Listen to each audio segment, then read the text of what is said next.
Give me a 5.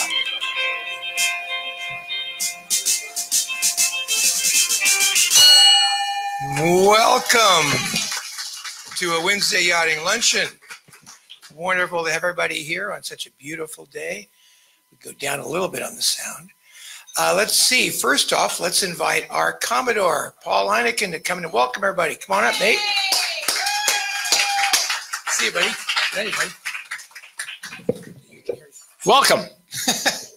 That's really it. We made it here to the one place in the Bay Area with electric power right now, and not much wind yet.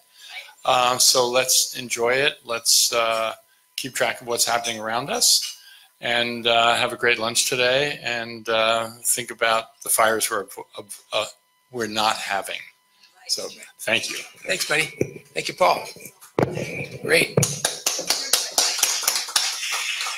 Next week, you want to come by again for another author, Steve Yafusi. Could we go down a little bit on the sound, please? Just a little bit down. Steve Yafusi will be here. He's written a great book. He's written several books, but his second book is on 19th century American dynasties battling for the tea and the, hold it, opium trade in China. It was big business, and the high-tech vehicles they used to command a leadership position in that market were square riggers. So you ask about clipper ships, we'll learn all about the clipper ships. The following week, on the 23rd of October, John Arndt, our own publisher of Latitude 38, will be here to talk about the biggest little magazine in yachting. And then at the end of the month, on the 30th, we'll have a couple of the directors of the new Treasure Island Museum here to talk all about their new museum on Treasure Island.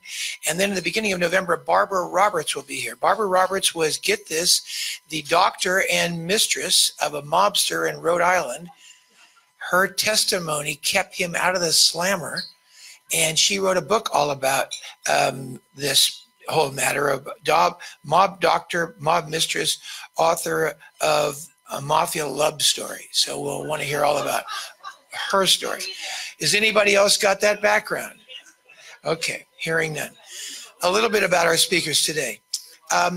It's always interesting to listen to where people get the first hook on sailing. Our speaker today was 9 years of age when her uncle put her on a 6-meter yacht in Holland, and he said, we're just going to take this little trip. It took all day.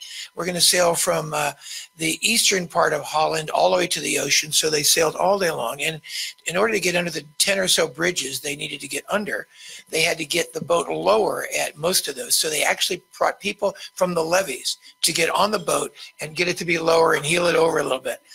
So that's a fun background from which you'd write a book about the America's Cup. At age 14, she was again sailing 6 meters, and then all through her 20s and 30s she was sailing. But she then got the idea that she'd want to write a story, a novel about the incredibly romantic and exciting entrepreneurial beginnings of the America's Cup. She'll tell you all about John Cox Stevens and how those boys basically launched what has become the longest sporting event in the world in any sport. And so with that, let's please welcome Annemarie Scholte. Annemarie.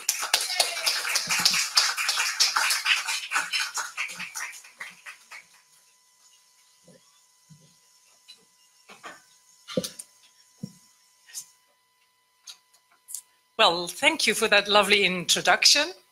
And thank you for having me in this wonderful place. I hope I won't get too distracted by that view out there. Let's ignore that. It's a beautiful day today for people at home.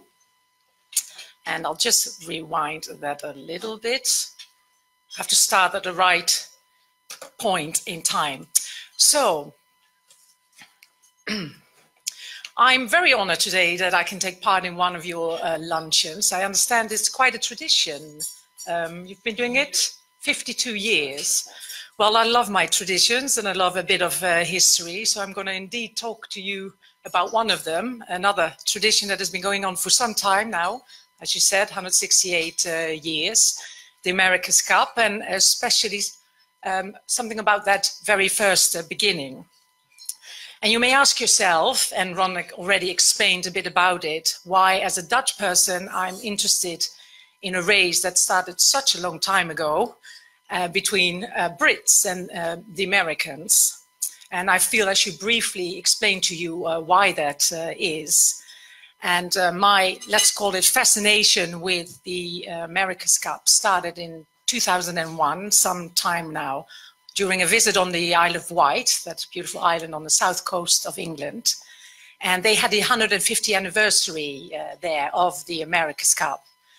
And it is probably because of the fact that, fueled by the fact that the Brits have never won it, and I could tease my English husband relentlessly about that. It was mainly after seeing these beautiful yachts sail past, which awoke my serious curiosity. So I started to do some research, and this hobby quickly spiraled out of control. But it did take me to wonderful places, the New York Yacht Club's library, the Royal Yacht Squadron's library, musea, archives, etc., etc. Any excuse to go on a nice trip, really. And very quickly, I collected a lot of information about that first America's Cup, and perhaps a little bit late in life, for some of you, this happened much earlier, is that I learned the America's Cup was full of surprising facts and intrigue and passion and secrets, etc. So I had very quickly enough to fill a historical novel about that first race, and which I did, but then I was left with another desire, and that to share some of that research with people, the facts that I found during that years of research. And so that's why I'm here today, to share with you some of those facts, and then especially the events that led up to that first race. And I do that by drawing some parallels with the modern races, because a lot of what went on, or what goes on now, already happened in that very first race. I am fully aware of the club's connection with the America's Cup, your own challenges through your members present and past. And that means that I'm standing in front of experts, which could make me nervous. I will ignore that. But it means that today I will try my very, very best to tell you at least one new thing about that oldest international sporting trophy. So let's dive in with that first race in 1851, and about that race that almost did not happen, for a cup that was nearly melted down. And before I do that, I would like you to imagine a society with dissatisfied citizens, political unrest, revolutions even. And I don't know about you, but living in the UK, for me it's easy to understand that situation. But of course, I'm not talking about nowadays, I'm talking about the Victorian times of the mid-century. And it was against this political unrest that Prince Albert, Queen Victoria's husband, a consort, came up with the idea of a great exhibition, an international world fair, and that was going to be the first one of its kind. And he thought, with that unrest in mind, that there was need for peace. So he thought, if I invite countries in the world over to share their goods of arts and industry, we will not only learn from one another. By learning from one another, we could create bonds of peace. Well, there have been some skeptics that said the only reason why the Brits did that was to flaunt their superiority and show their role as world leaders. But however it was, the countries brought over their goods, and they were displayed in this beautiful structure made mostly of iron and glass, quickly named Crystal Palace, or as some people called it, an enormous greenhouse, or as I've got a little guide made for children, called it a palace we read about in fairy tales. Now, I came across this guide during my research, and it describes the inventions that were sent, but also some pretty stories about the people that have made them and how they live when at home. And it gives a very good impression of how we thought about our neighbors at the time. So we could have some audience participation, and I could ask you now to shout out a nationality. I'll read you something from this little guide, but I won't do that because it's quite politically incorrect. So I volunteer as a Dutch, and I will briefly tell you something about what the anonymous writer thought about the Dutch. Well, and I can censorize, obviously. Well, the Dutch sent in many contributions, but more noteworthy, and I'll mention a few points, the Dutch people are industrious and cleanly. The women are the most active and nicest housewives in the world.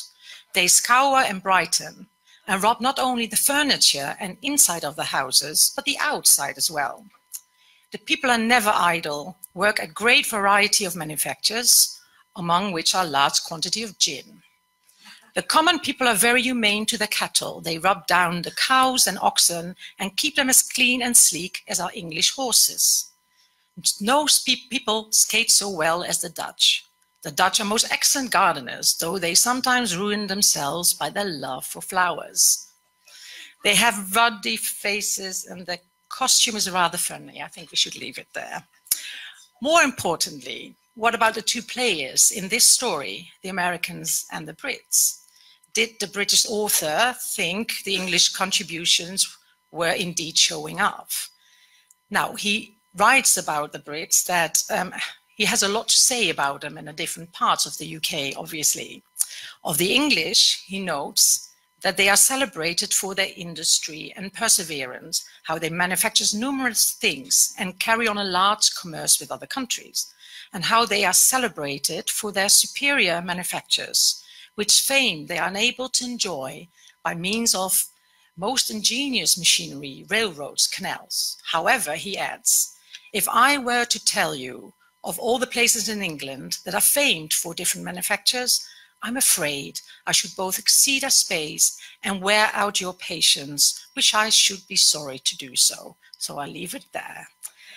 And that leaves me with the role of the young nation of America. First, hold your horses. He goes on to explain that a large portion of America is called the United States, which is a republic. That is, it's governed by the people themselves, without a king, queen, and a royal family. They appoint a president every 4 years. Long ago, the United States belonged to the English, but the natives gradually grew more powerful than they had been and threw off all foreign control. Then he writes, and again I'll mention a few points, the people, the American people, export quantities of natural productions to Europe, but their manufactures are not as yet able to compete with those of what are called the old countries. The rich people in America are free from haughtiness, awkwardness, or formality, but they do not display the elegance and refinement of the higher classes in England. As for the common people, they are serious, shrewd, and industrious, but often seem rude, and uncourtly to strangers, for they wished to show their independence by an annoying surliness of behavior. He finishes with that the American make all kinds of products and that they are famous for shipbuilding. Well, mark those words, famous for shipbuilding, because that's exactly what a group of Americans had in mind, and they had a point to prove to the old mother country. And there's no better motivation when you've got something to prove. So they formed a syndicate of members from the still young New York Yacht Club. And just to remind you who those syndicate members were, or a few of them, one is James Alexander Hamilton, the fourth son of your founding father, Alexander Hamilton. And there was George Lee Schuyler, I think you pronounce it, Schuyler, and who was the son-in-law of this Hamilton, and himself the grandson of General Schuyler of revolutionary fame. So they definitely had a motivation to prove the old mother country something, I would say. And so when those invitations for the Great Exhibition were sent out, they decided to form a syndicate to have a yacht built. And their campaign, their plan was to show the Brits that they had come a long way in boat building. Or as the New York Herald of those days explained it in an article, although the most complete victory had already been won in the contest for speed between English and American sailing ships and steam packets, it still remained to prove whether John Bull or Brother Jonathan could produce the fastest sailing yachts. Or, as the consul of Southampton, the US consul, Joseph Kroski, wrote in a letter to the syndicate at one stage, the great fact as to whether they, the English, can beat us or we them on fair ground must be a matter of public record, not a matter of private opinion. We must let John Bull know that even in yachting, she is not mistress of the seas. And what is more, we must make her confess it. So they needed a yacht. And a builder. And in Mr. Brown, W.H. Brown, they found an equally adventurous and risk taker as themselves. And this Brown, the shipyard owner, did the syndicate a deal. He said, I'm going to build you the fastest yacht on stateside for $30,000. And if it's not fastest, you do not need to accept it. So he was willing to take some risks. And probably he could do that because he had working for him a young naval architect called George Steers, who already had achieved some of fame in building pilot yachts. And this designer was equally committed to the cause. And I think that showed in the fact that he came over to the UK on the yacht to make sure she was as good as he could make her. And in about 7 months, despite a very severe winter, they managed to build a yacht. And self-assured, confident, they called her, as we all know, America. Almost as if they could have foreknown what would happen next. Because what happened when they arrived after sailing over from Manhattan to the UK, the Great Exhibition had opened the doors. And what they didn't know was that it received really bad press in the English press. The space the Americans had asked for was too big for the amount of goods they brought. The goods were not innovative enough. There was soap, there were safety pins, they were not arty enough. There was a reaping machine, agriculture machine, and they were too simple. And they were warned at a stopover, so the syndicate at a stopover in Le Havre before they set off to the UK, they were warned, you know, do not go to the UK, you will not win a sailing race. And if you do go, then, you know, do not come back if you lose. And that was by their own fellow countrymen. So suddenly there was far more at stake than just to win a race for some money, or what they had in mind to get some money, betting money back. All of a sudden, the America had to save the entire American pride. There was only one problem. There was no race planned. They had set off to Great Britain without a plan for a race. So I'll summarize what will happen next. They sailed to Cowes, anchor there, and then nothing happened. Well, don't get me wrong, they were wined and dined and entertained by the Royal Yacht Squadron. They had invited them, come over and visit, not talked about a race. They made trips, and I say the syndicate, they made trips, they did some informal racing. They had visitors, lots of visitors to the beautiful, novel-looking yacht, but no race. So the syndicate sent out challengers to the Royal Yacht Squadron for a race out in the Channel, and nothing happened. So they sent out another challenge. They changed the challenge more to the advantage of the Brits and to other club members, but nothing happened. And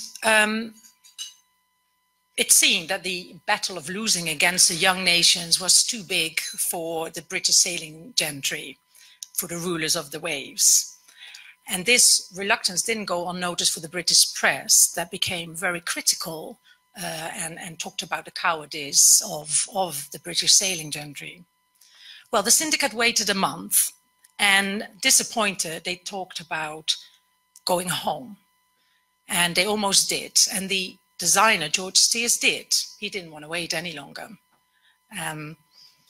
But the syndicate didn't, and sort of out of a compromise or out of last resort, they ended up joining the last race of the season before the sailing gentry would retreat to the country homes for the hunting season.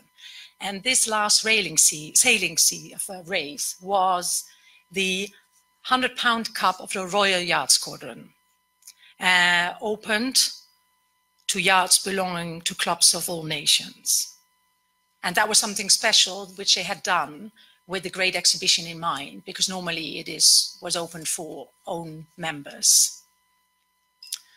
So on the 22nd of August, you can see it a little, it says here, 22nd of August, 1851, the America turned up early in the morning and sailed against a fleet of 14 British yachts.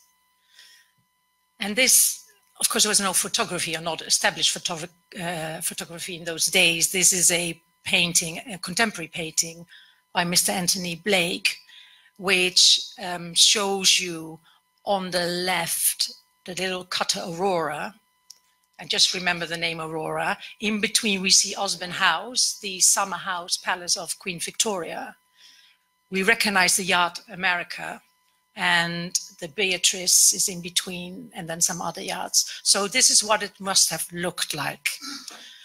Well, we all know the result of that race. After about 10 hours on the water, they came in first. And as someone said, with a reference to that reaping machine of the Great Exhibition that the Americans brought over, America reaped a crop of glory, England reaped a crop of wisdom. And the interesting thing of that reaping machine, that turned out to be one of the most advantaged innovations of the Great Exhibition. And at the end of, they gave prizes. They had to admit to that. That was a very valuable, so there you go. The Brits were, after all, of course, graceful in their defeat. And as Hamilton, the syndicate member, wrote, in the squadron's deep disappointment, and I may say mortification of being beaten, they never manifested the slightest indication of displeasure. On the contrary, they were the first to congratulate us on our successes. So the America won the Silver Cup. the old mug, wine newer it was. And it was donated by the Marquis of Anglesey, which was a gentleman of 83, a Royal Yacht Squadron member, and probably best known for losing his leg at the Battle of Waterloo. Anyway, I could stop there. It's the America's Cup, but I promised you at least one new fact, and that I would like to say something about that cup and about that famous quote of that race, which says, "There is no second, ma'am." I'm not sure who's her, but that was supposedly the answer to a question of Queen Victoria that watched the race go by at the Needles. When she looks out over the water, sees the America sail past, she supposedly has asked, where is this, who's next or who's second? And of course there was no other yacht in sight, so she was told there is no second, ma'am. Now, if one has been lucky enough to sail around the Isle of Wight, and in those days they did that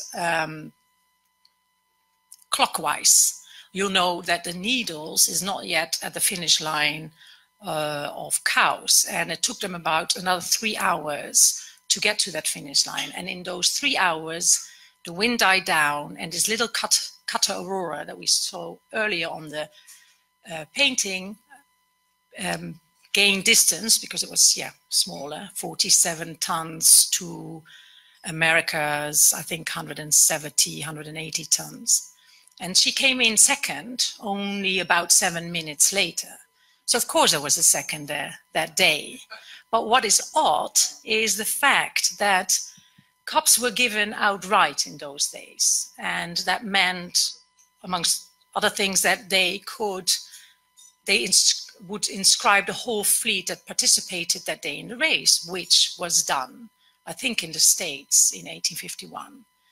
And so the whole fleet is on there, except the Aurora, except number 2. So maybe there isn't a second. Now, this picture was put in because over the years I've had a chance to come closer to the America's Cup. I still didn't dare to get that close. And I've always wanted to see that for myself. Did they really miss out number 2 that day, the Aurora? I didn't dare to get near.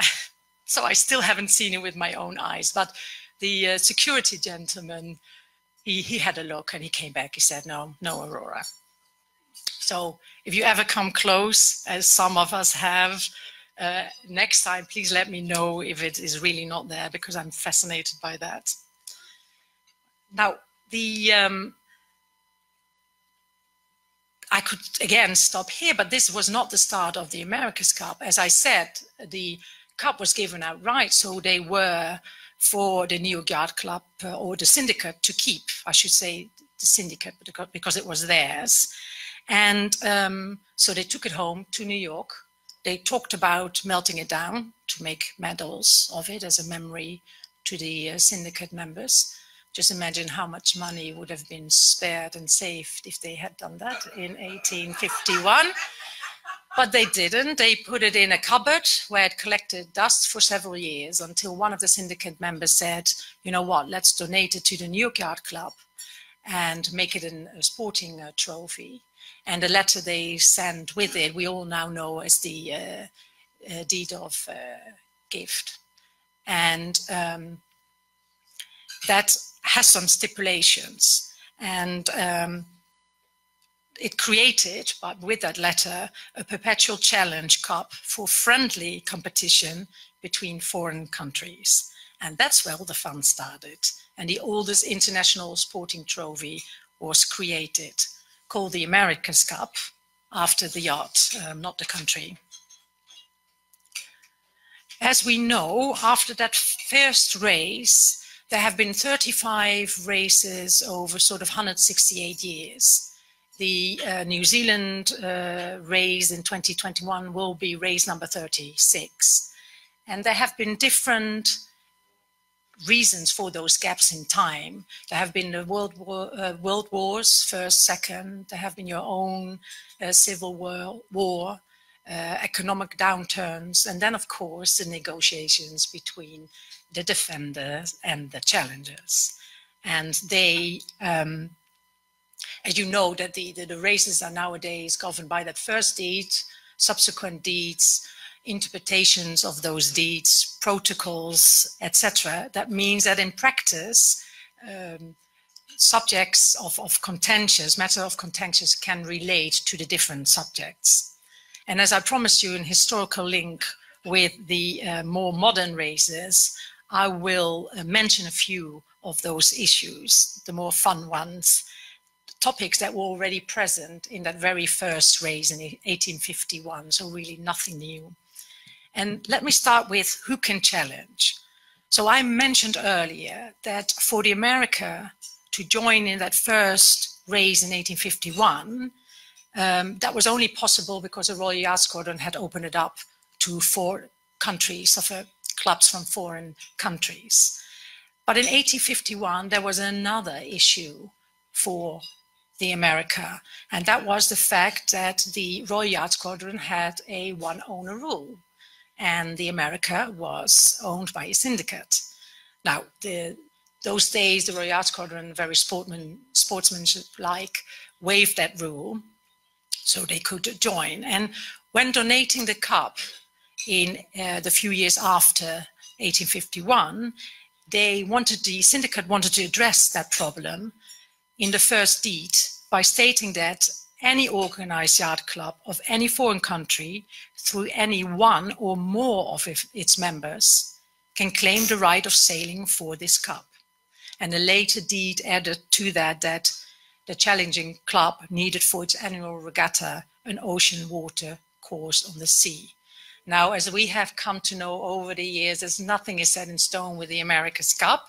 It hasn't stopped teams of trying different things. And I can give an example of a club that was created especially so they could race in Valencia, which was a Spanish club, and that was deemed unqualified, so that didn't happen. I can think of a team that doesn't even have a bit of ocean, is very landlocked and just always sailed on the lake. Of course, I'm talking about Alinghi, who solved that problem by creating an annual regatta after they challenged and before the racing started. And that point relates closely to a second issue, which has come up in the past, and that is that of the race course. Where can the race be held?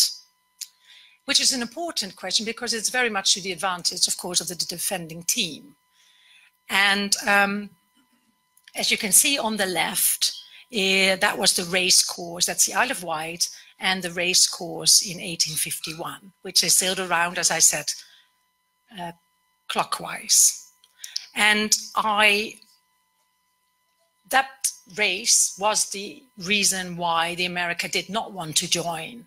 They did not want to sail around an island that they did not know with its tides and currents, and as one of the syndicate members called it, the most dangerous course possible for a stranger.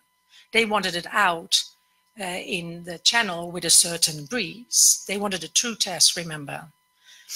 And only out of desperation, they ended up joining that last race. But this race turned out to have another complication. They rounded, so the Yacht America rounded a Neb lightship. I can't show it to you, but it's on the right, on the east. And they rounded that the wrong way. They had a shorter route and therefore a shorter course, and that gained them some minutes. And at the end of that day, a complaint was lodged. But that was dismissed by the racing committee, saying that there had been 2 racing course instructions in circulation, so the Americans could not have known what the customary race course was around the island. Or could they? Because this is always that intriguing thing. And this takes me to the issue of the nationality.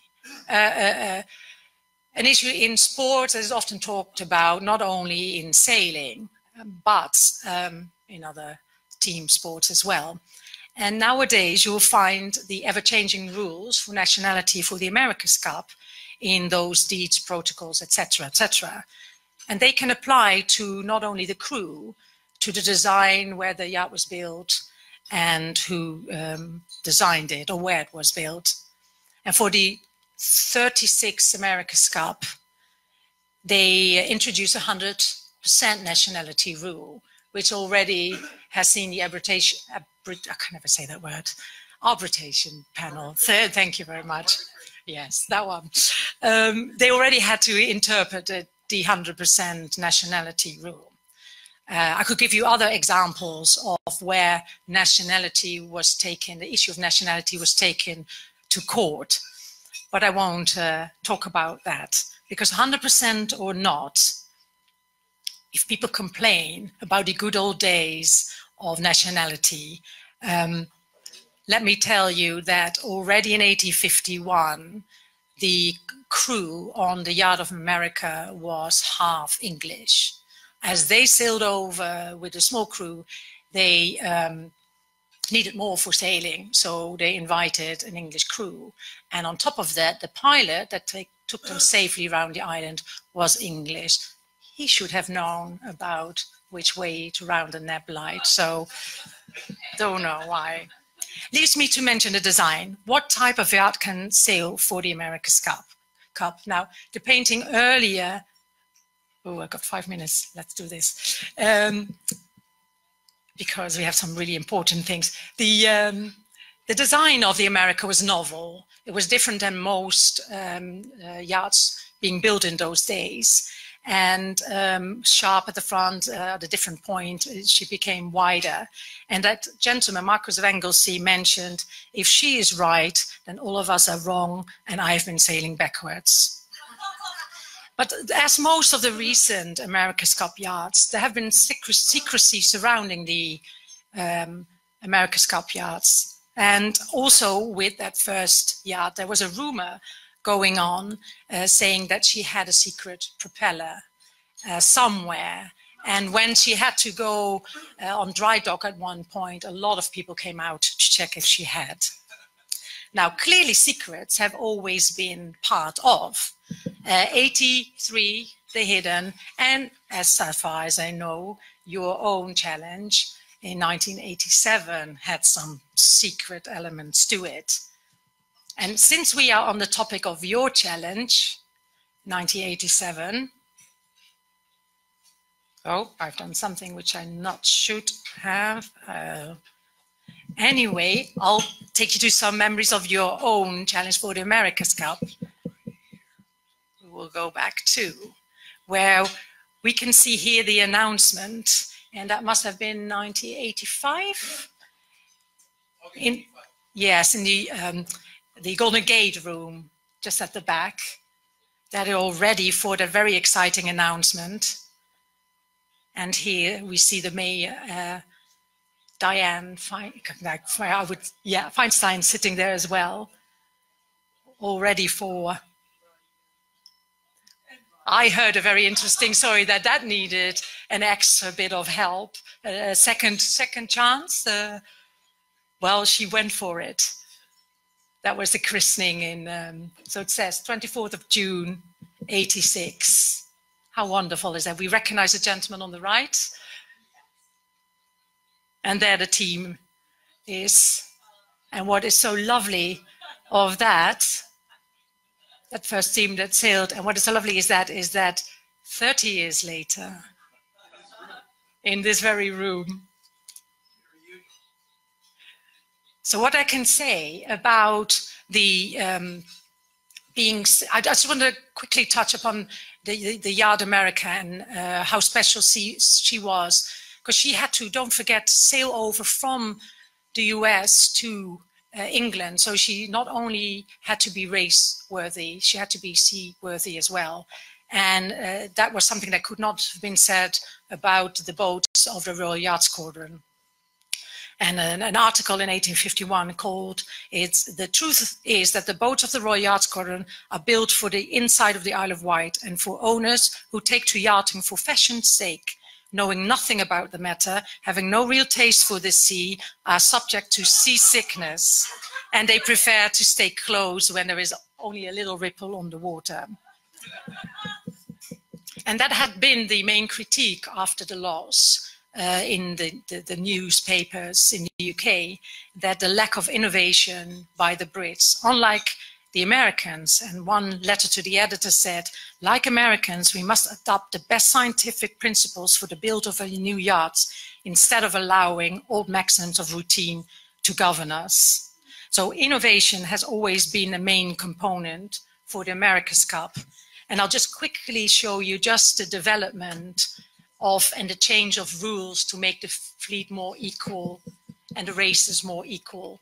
And yes, you see the universal role of the J class, that is the Endeavour, the third one in, the 12-meter yachts, which were very popular, and 10 races have been raced with that.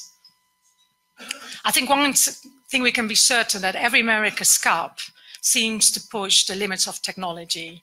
And I'm sure some of us believed that we would stick to this catamarans that we saw out here in the bay and in Bermuda. I thought that we would stick with those for some time, but clearly for 2021, we're going to have something else, a monohull and still flying. Now, I could go on and give you more topics of debate created in the, like the writer of the Children's Guide said, I should be sorry to wear out your patience, so I won't do that. I'll try to summarize the America's Cup instead, if that is possible at all. And as someone told me once, which I love, the America's Cup can be seen as a lot of different things.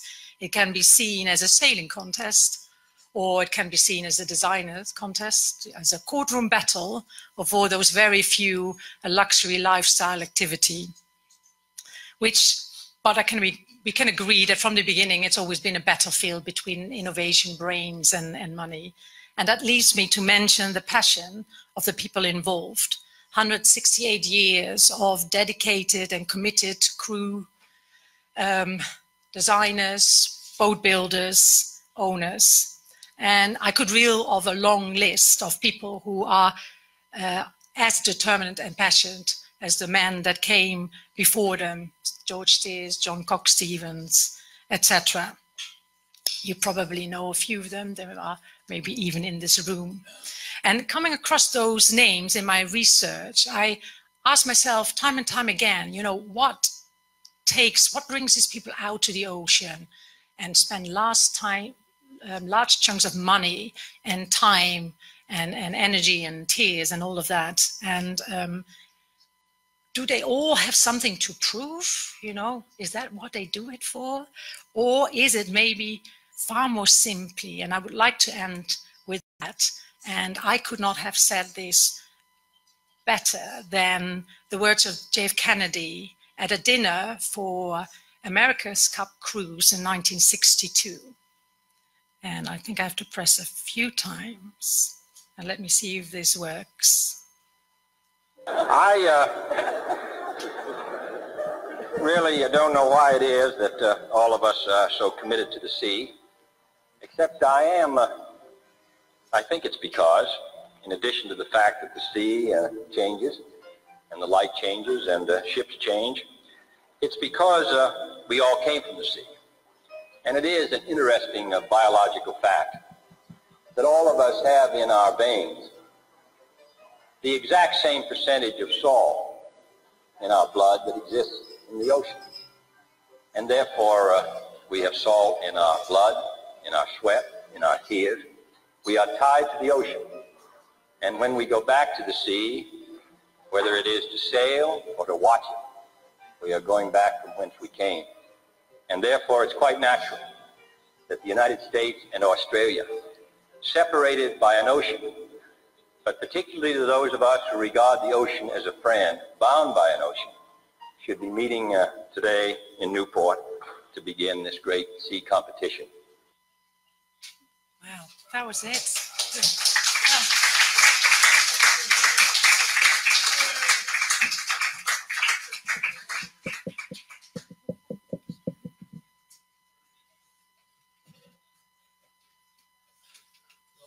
Welcome again, Annemarie Scholte, authoress.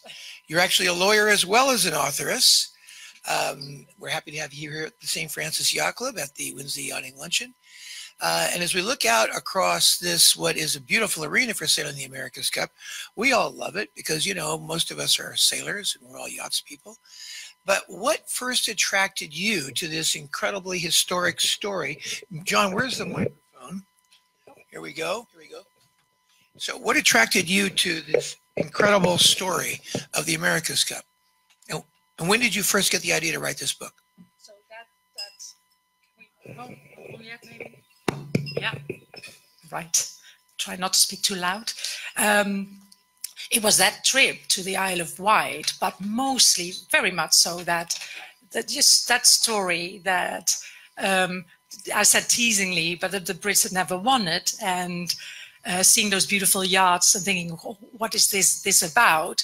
Also, I have to be honest, is that when we started to do the research, very quickly, we discovered a passenger list of George Steers, although the family was called Steer at the time, and that passengers list indicated that he had sailed over, immigrated as a young boy. Now, I concluded at the end, it doesn't matter what one's nationality is, because I think George Steers identified as an American, very much so, but there was that thing like, why does everybody call him American? So there was that little intrigue about a passenger's list. So that's also started off the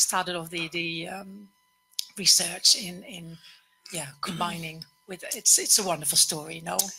Now you come from the Netherlands, hail Yes. from the Netherlands, and as those who study the subject know, in the 1600s, before the Industrial Revolution, there was a growing merchant class in the Netherlands, and they would get about in these shallow waters back and forth on small boats, and they would sell their wares in this merchant class. And those who became affluent enough, and there were many, they began to have a game of sport, and they would chase each other. And what is the Dutch word for chase? So yacht. Yes. And that is the birth of the name Yes. yachting. That Yes. is, in fact, Yes. I knew you'd know that. Bingo. I also claim that we invented golf, but that's another matter. But no, it's yacht. Yacht. Yeah. And that means to chase, as those of you who also study the subject know. And so the game of yachting started in the Netherlands, in your home country. Yeah. And then the British aristocracy came over, saw it, and began to popularize it. So it was all the more fitting that you would come and write this book. I have Full to say, circle. Thank you. Yes, I'll just take all of that for the nation of Holland, the Netherlands. I'll just take that. It's also quite interesting that one could ask, and unfortunately the Dutch had to withdraw the America's Cup for 2021, that when I got a phone call of Simeon Timpont saying that the Dutch were gonna challenge for the America's Cup, how excited I was for me, that circle finally, and we were like, why did they never participate in the first place? Maybe it will happen in the future, not this time around, but yeah, come on. So now you could make a living as a lawyer. You're a lawyer. What made you decide that you didn't want to be a lawyer? What was it about writing a book that was so much more fascinating for you? I think in the end, and the historical side to it, in the end, those stories that are out there that I can't make up.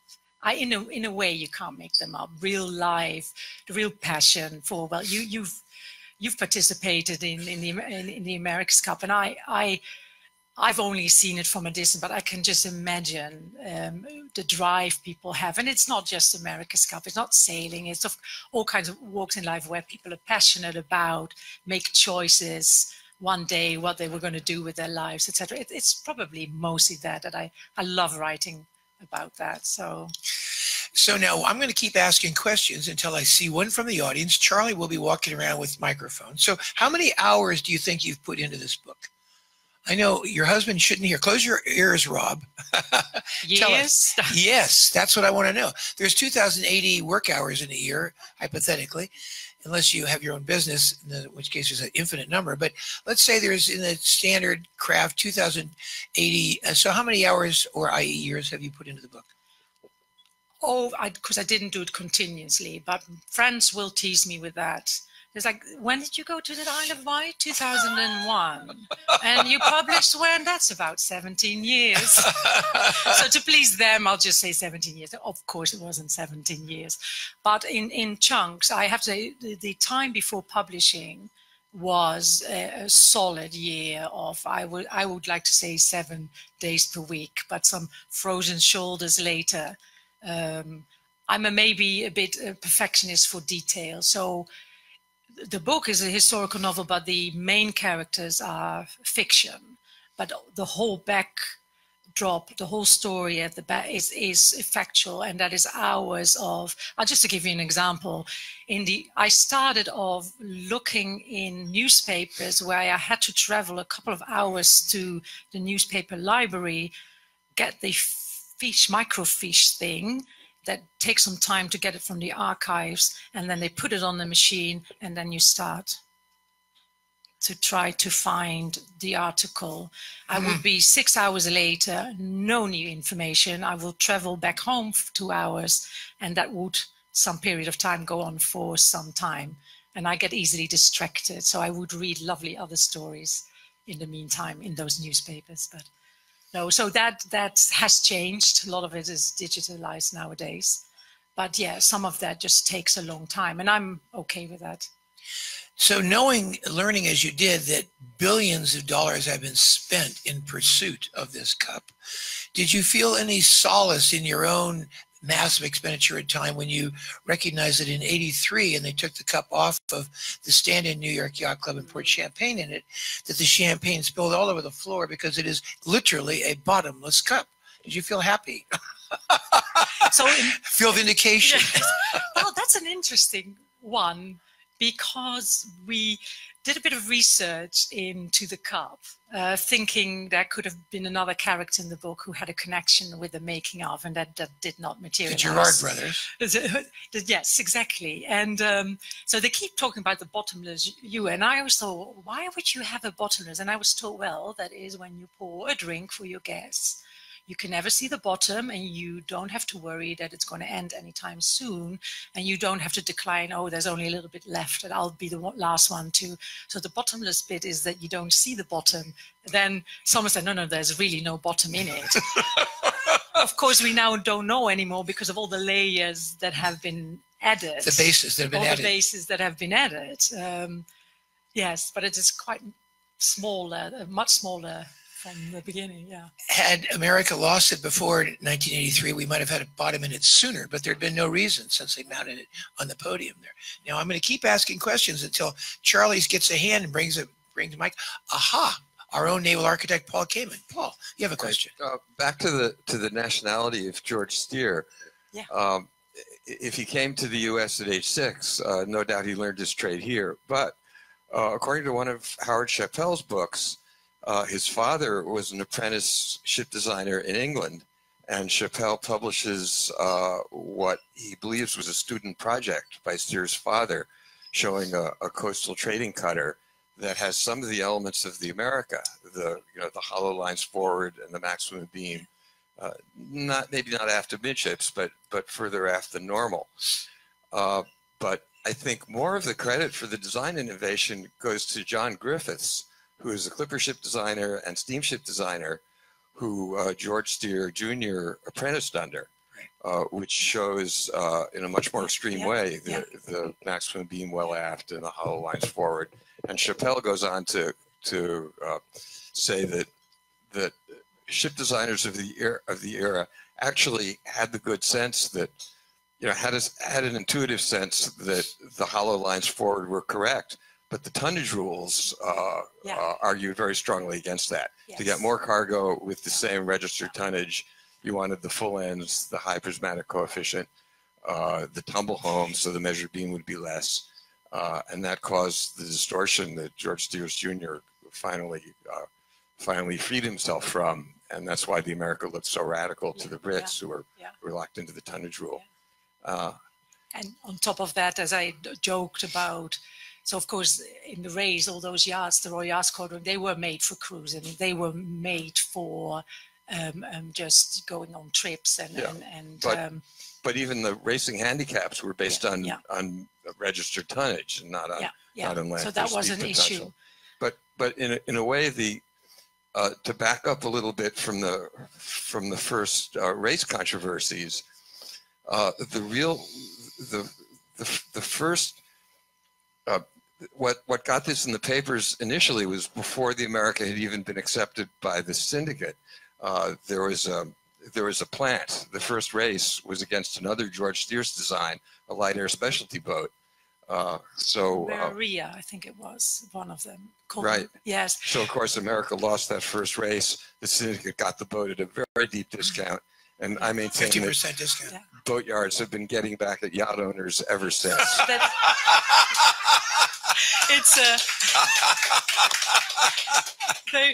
It's quite interesting if one looks at the newspapers that wrote about those, really the pre-trials as we've seen them in the America's Cup for the who can defend, which happened really. So the American, when she was built, she had to be the fastest stateside. That was the deal with Brown. And if you look at what is written in the newspapers, is that one of the, what would it be, I was about to say umpires, but on board of one of the trials was one of the syndicate. And they raced 3 races, and it wasn't obvious. And you find a discussion in the newspapers where I think it was John Cox-Stephen explaining and getting angry to suggest that the America had won race 2 or 3. And so that it's not obvious from, I think from the 3 races, the America won 1, maybe lost 1, and the one in the middle, they claimed they won, but the syndicate umpire said not. So you find whole discussions where they feel the need to write letters about that. So I'm not even sure if she was not the slower boat, if you believe what the report is right. So yes, there were 3 trials, and then they, I think, discussed another one. But then the time was running, the great exhibition had opened, and the syndicate said, no, forget about it, we'll accept her the way she is, but we'll pay you the $20,000 instead of the $30,000. So in the end, she went for $20,000, but it wasn't obvious. It's quite interesting. Already they discussed that, yeah. So let's see, we have another question from Jimmy DeWitt. Jimmy, Mallory Cup winner, Jimmy DeWitt. Years ago, when Dennis won it, 1980, he had his good friend Munster, Bill Munster, with him. And he said, here, Bill, take this awkward thing. Microphone. Take this awkward thing and take it home for me, will you? So Bill Munster took it on the airplane with him and brought it back to San Diego. And now you see guards all around it. Yes. Two guards at all times. 2 guards, and as you see, I didn't even dare to get much nearer to it. But if you referred to Munster to the Cup, Bill Munster's Bill Munster's a sailor, Dennis's friend. Yes. And but unfortunately, Bill has passed away. Yes. But anyhow. But the Cup, it's true. And what didn't help, of course, that must have been when the activist in New Zealand Kiwi got to it. The Maori. Yeah. That probably didn't help the fact that it was unguarded. So I think after that incident, they realized they needed to pay even more attention to it. Now it's like gold. It's a precious and it gets a beautiful, I won't mention the brand, suitcase made by this company that makes Louis Vuitton. Beautiful. Louis Vuitton. Yes. And so the 100 Guinea Cup, which of course is now much more than 100 guineas has been spent racing on it all the time, has always been the source of controversy. So the controversy that you first talked about, and which in fact began before she raced in the race around the Isle of Wight, has always been part of it. In fact, you'll recall that at the turn of the century, after incredibly raucous events with the America's Cup, Britain was heard to say, England rules the waves, but America waves the rules. And was that a part of your drama that drew you to this story? Yes, it is. And I got so, well, that just fascinates me. So wherever, maybe the concept that you want something so badly, for some of us, you can have negative things about that, and you can have the positive things of wanting something so badly. Can I just say briefly, just to clear up this thing once and forever? Well, no, it doesn't matter at all. But it was. I just had somebody say, "Well, it's a 100 guinea cup, isn't it?" It isn't. It was the guineas were. They stopped minting them. Is that a verb? Minting, yeah. The guineas in 1816, when the sovereign, the pound, was used as starting to be used as a currency. But for some reason, the guineas kept being a way of measuring things, especially in sport and in horse racing and dog racing. So they used the word guinea for a long time, but there were no guineas in 1851. And as we saw the post, it was definitely a £100 cup. But for some reason that stuck. And in the American press, that became next to some people would call it the Queen's Cup, which was also not correct. But yes, it is so. It is not a 100. And I think it got inscribed that maybe even, but it is, so it's not a 100 guinea cup. That didn't exist. So you're saying the reputation is different from the actual facts. As in many pieces of the America's Cup history, that's true. Yeah. Like it's not really the case. I know someone who did primary research, Gary Mull, years ago, said there's actually no hard record that the Queen said and who is second. Exactly. This is often said, there is no second. A courtier said to her, America's won, and she asked who is second. And he then said, there is no second, but there's actually no hard evidence. No, and I thought because they just did everybody interested, they published not that long ago her Queen Victoria's diaries, because she was a avid diarist, and she describes the day that she watches the race. And I thought maybe, she says something about it there, but she doesn't either. I agree. I think that is, but it's a lovely anecdote, isn't it? So talk a little bit about the hubbub at the time. Daniel Webster, there are several quotes by Daniel Webster at the time as he's heralding America's prowess on the water. Talk a little bit about how excited America got about this victory against, Great Britain, the mighty Great Britain. Well, they did.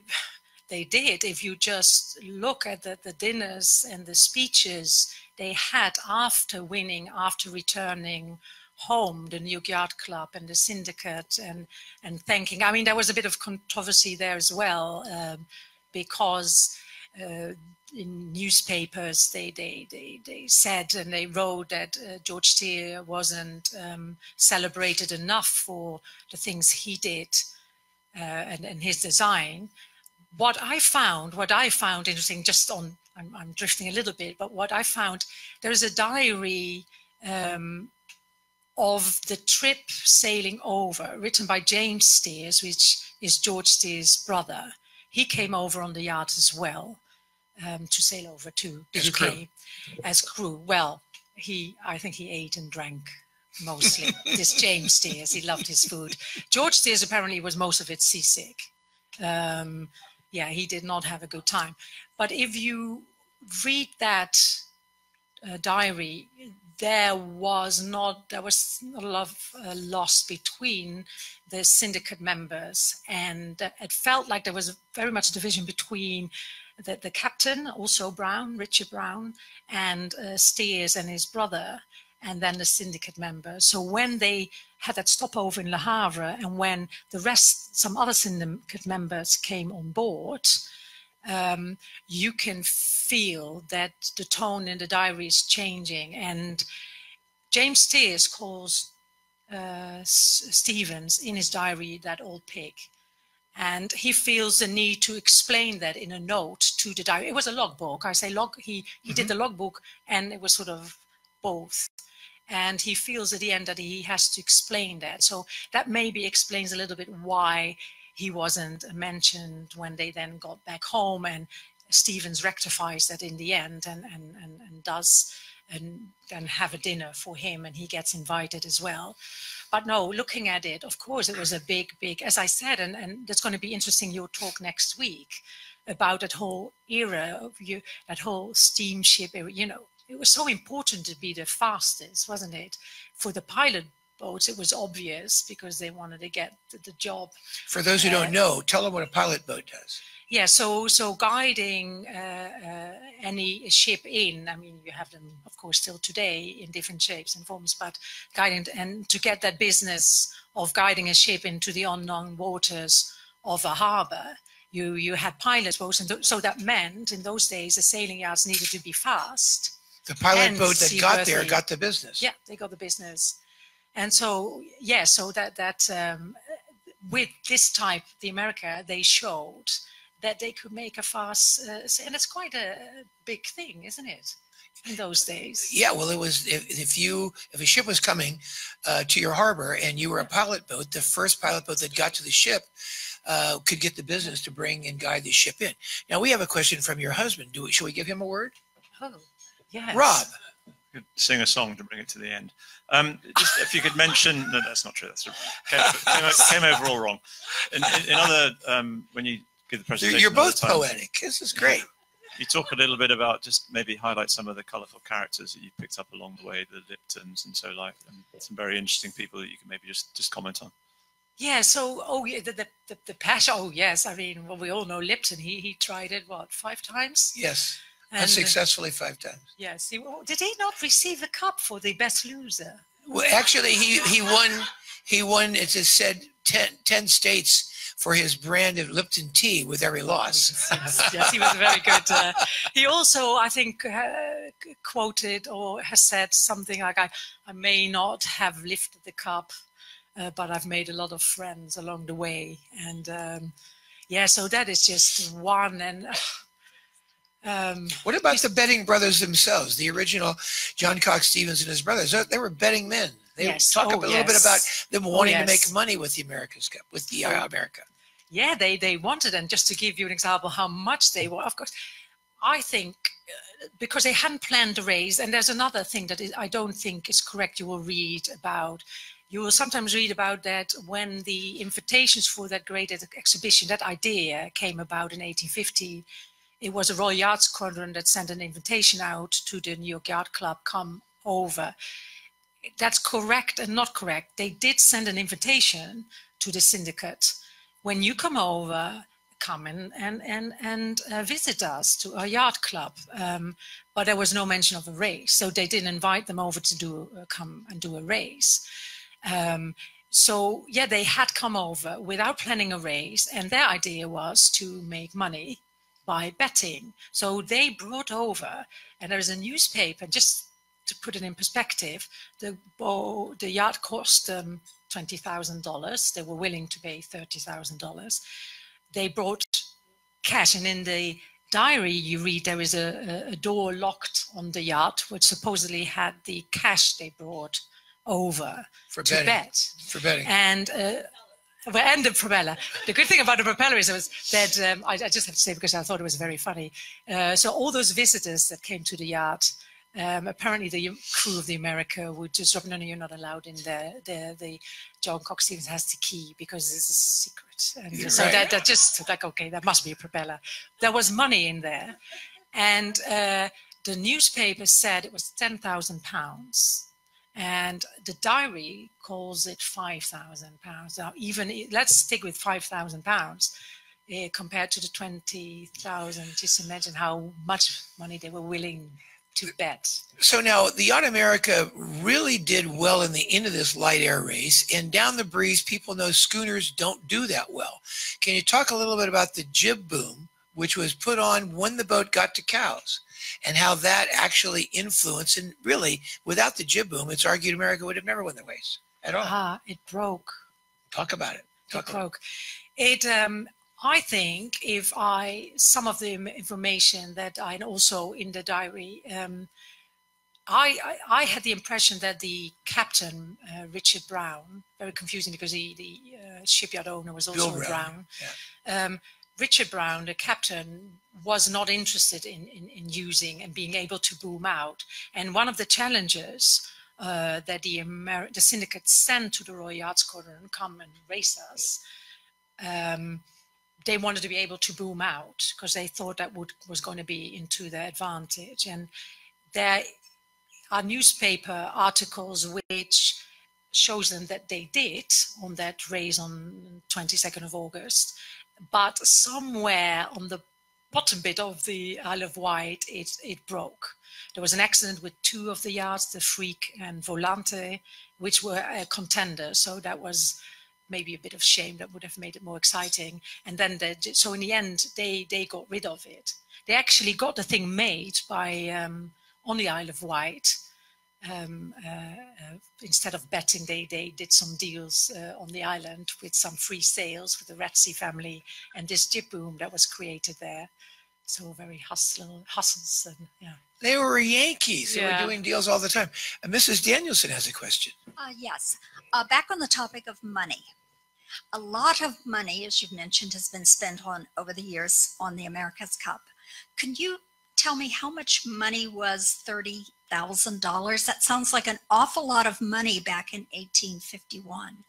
How much were they willing to spend on their boat? So to today's money, and you get different answers, but the answer that came up most with the inflations, etc., was around near to $1 million, so 900 plus, around that.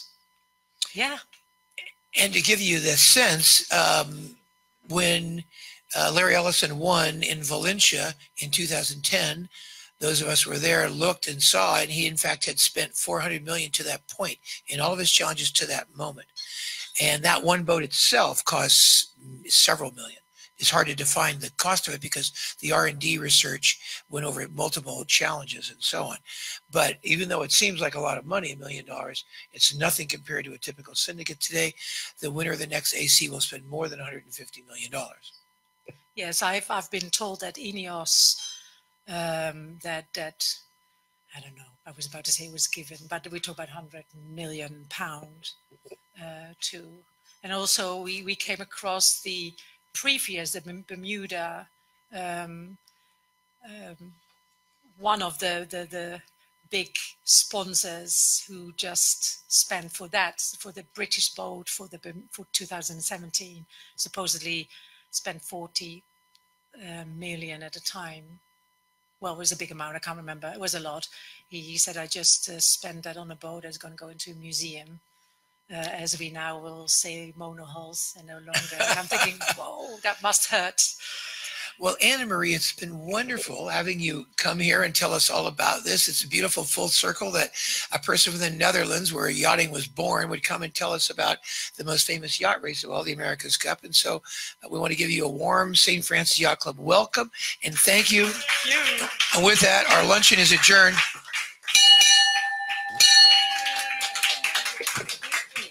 Fun. You're charming guest.